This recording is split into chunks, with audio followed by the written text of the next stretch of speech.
Zdravlje retko viče, ono ne lupa na vrata, ne prekidate usred dana, ne traži pažnju naglo.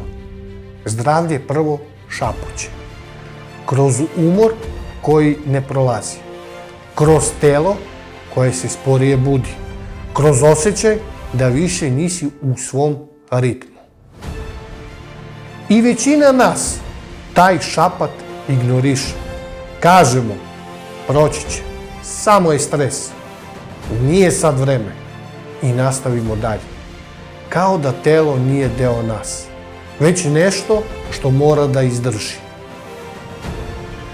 Postoji trenutak kada više ne možeš da se praviš da ne vidiš. Ne zato što se nešto dramatično desilo, već zato što si se umorio od ignorisanja.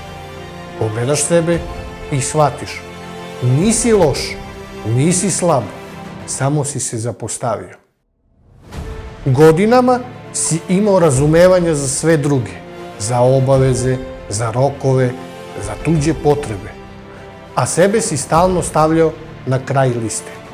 I telo je to pamtilo, ćutalo, trpelo, čekalo. Većina ljudi ne izgubi zdravlje u jednom danu. Izgube ga u 1000 malih izbora. U preskočenom odmoru, u jelu s nogu, u večitom samo još ovo. Navikneš se da živiš umoran. Navikneš se da ne slušaš signale i misliš takav je život. Ali istina je drugačija. Takav je izbor koji si ponavljao predugo. Prava promjena ne počinje planom, počinje priznanjem. Priznanjem da ovako više ne želiš. Ne zato što moraš, već zato što zaslužuješ bolje.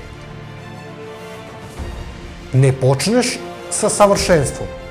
Počneš sa pažnjom, sa jednim boljim izborom, sa jednim dosta je bilo, sa jednom odlukom da se više ne ponašaš kao da si potrošna stvar. Promjena ne traži heroje, traži strpljenje. Zdravlje nije borba protiv tela, nije kazna, nije odricanje. Zdravlje je saradnja sa telom koje te nosi, sa umom koji se umorio, sa sobom kakav jesi sada. Ne moraš da se popraviš, nisi pokvaren. Treba samo da prestaneš da se zanemaruješ. Svaki mali izbor postaje poruka. Vidim te, slušam te, važan si. Jednog dana shvatit ćeš da se ne menjaš zato što se ne voliš. Menjaš se zato što želiš da traješ. Počet ćeš da primećuješ razliku, ne samo u telu, već u miru, u načinu na koji dišeš, u načinu na koji donosiš odluke. Zdravlje će prestati da bude obaveza. Postaće odnos u kojem više ne ignorišeš sebe. Ako danas osjećaš da mora nešto da se promeni, to nije slabost, to je zrelost. Ne moraš sve danas, ne moraš savršeno, ne moraš brzo. Dovoljno je da počneš iskreno, jer zdravlje nije cilj koji se osvoji. Zdravlje je odnos koji se gradi svakog dana.